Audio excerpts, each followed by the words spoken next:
শুভ দুপুর বন্ধুরা।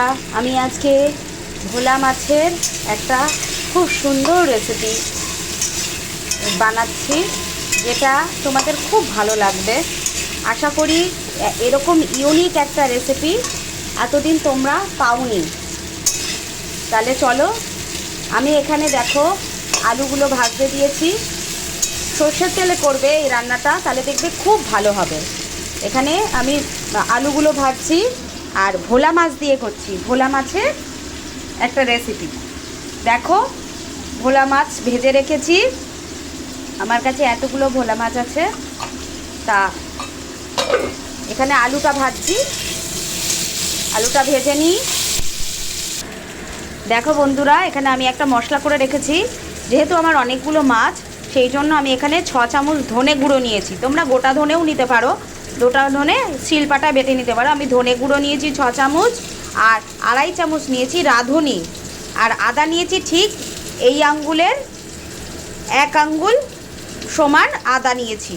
আদাটাকে কুচিয়ে নিয়েছি। তার মধ্যে কাঁচা লঙ্কা দিয়েছি 4টে মোটা মোটা সাইজের।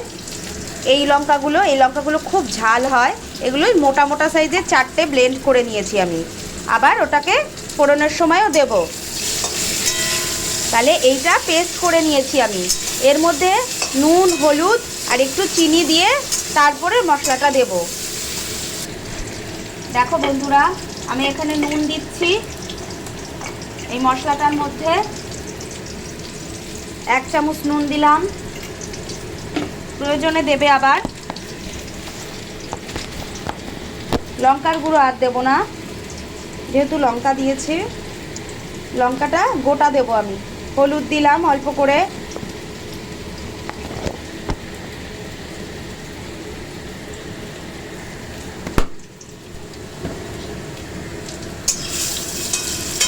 দেখো বন্ধুরা, এবার আমার আলুটা ভাজা হয়ে গেছে। এর মধ্যে তোমরা একটু কালো জিরেও দিতে পারো, দিয়ে ব্লেন্ড করে নেবে। আমি আজকে কালো জিরে দিতে ভুলে গেছি, তাই কালো জিরে দেয়া যায়, ওতে আরও বেশি ফ্লেভারটা আসে। এবার আমি আলুগুলো তুলে নিচ্ছি। আলু ভাজা হয়ে গেছে, দেখো আলুগুলো তুলে নিচ্ছি। অল্প করে আমি কালো জিরে ফোড়ন দিলাম। দেখো অতি সামান্য কালো জিরে ফোড়ন দিয়েছি। এই দেখো, তার মধ্যে লঙ্কা দিলাম 2টো গোটা লঙ্কা। গোটা লঙ্কা দিয়ে এবার মশলাটা দিয়ে দেবো। গ্যাসটা কিন্তু কমিয়ে নিয়েছি, নাহলে মশলাটা জ্বলে যাবে।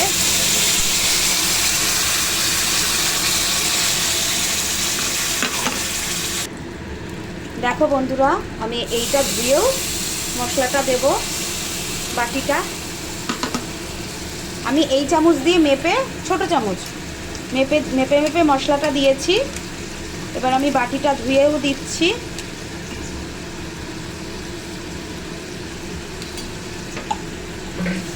বাটিটা ধুয়েও দিলাম পুরো মশলাটা।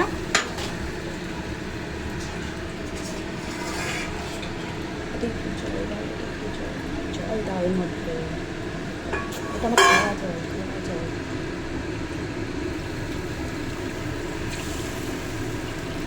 পুরো মশলাটাই আমি ধুয়ে দিচ্ছি।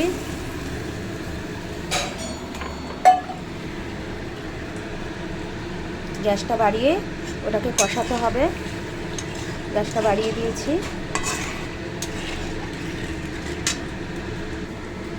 দেখো বন্ধুরা, আমি আলুটা এইমাত্র দিয়ে দিয়েছি এক্ষুনি।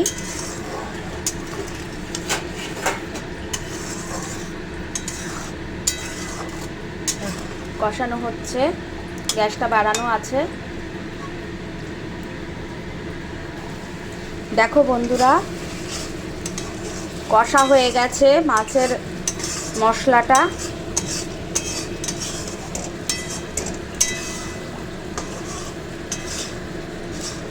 তেলটা প্রায় ছেড়েই গেছে, আর একটু কষা হবে। দেখেছো, কষা প্রায় হয়েই গেছে, আর একটু কষা হবে।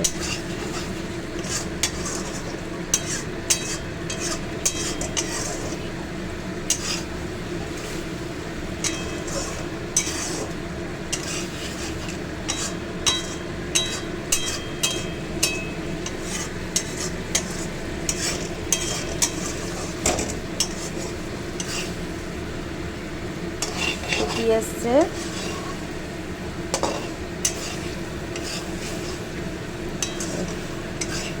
আর একটু শুকোক, গ্যাসটা কিন্তু বাড়ানোই আছে।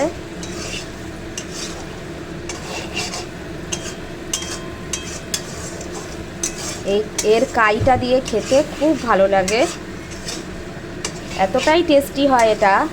আমি সব টেস্টি রান্নাই ছাড়ছি তোমাদের কাছে। তোমরা প্লিজ দয়া করে আমার চ্যানেলটা সাবস্ক্রাইব করো, লাইক করো, আর রান্নাটা বানিয়ে খেয়ে আমাকে কমেন্ট করো কেমন হয়েছে। আমি সেই আশায় রয়েছি। এবার দেখো মশলাটা কষে গেছে, এইবার জল দেব ঝোলের জন্য। এটাই ঝোল বেশি হয় না। গ্যাসটা কমিয়ে নিলাম, নাহলে মশলাটা পুড়ে যাবে। এই দেখো জল দিচ্ছি। জলটা তোমরা তোমাদের পরিমাণ মতো দেবে, যেহেতু আমার অনেকগুলো মাছ, সেই বুঝে আমাকে জলটা দিতে হচ্ছে। তা মোছা মোছা করে খেতে হয়।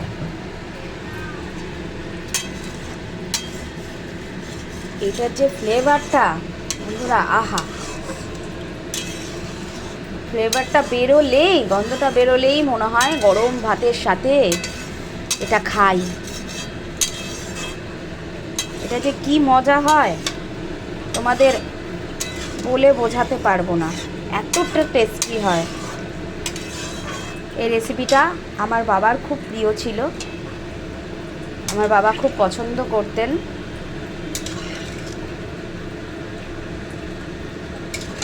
আমার বাবা কিছু রেসিপি আছে যেগুলো খুব পছন্দ করছেন। আশা করি তোমরা যদি আমার সঙ্গে থাকো, আমি এক এক করে সব রেসিপি তোমাদের কাছে ছাড়তে পারবো, তোমাদেরকে দিতে পারবো।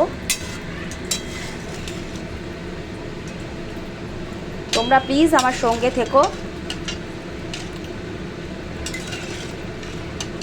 তাহলে আমার পথ চলাটা সহজ হবে।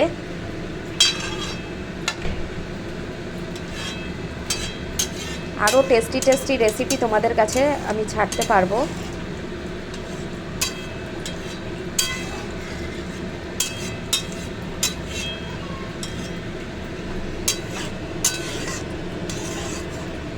ঝোলটা ফুটে উঠুক বন্ধুরা। দেখো ঝোলটা ফুটে গেছে, এইবার আমি এর মধ্যে মাছগুলো ছেড়ে দেবো।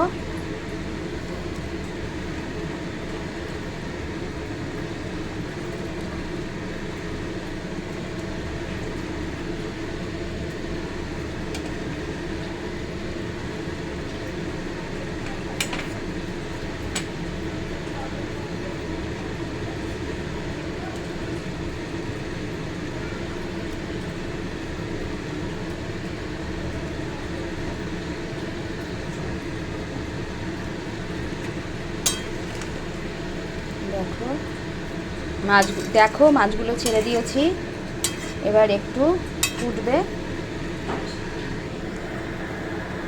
ফুটুক একটু। দেখো বন্ধুরা, আমি 5 মিনিট ফুটিয়ে নিয়েছি। এরম করেই নুন একটু কম লাগছিল, একটু নুন দিয়েছি। আমাদের অনেকগুলো মাছ বলে আমি এতটা গ্রেভি রেখেছি, তোমরা আরেকটু শুকাবে, ভালো লাগবে। তোমাদের কেমন লাগলো রান্না করে খেয়ে আমাকে কমেন্ট করো, ভালো লাগলে লাইক করো, শেয়ার করো, আর আমার চ্যানেলটা সাবস্ক্রাইব করো। তাহলে আসছি বন্ধুরা, আমি গ্যাস বন্ধ করছি। টাটা।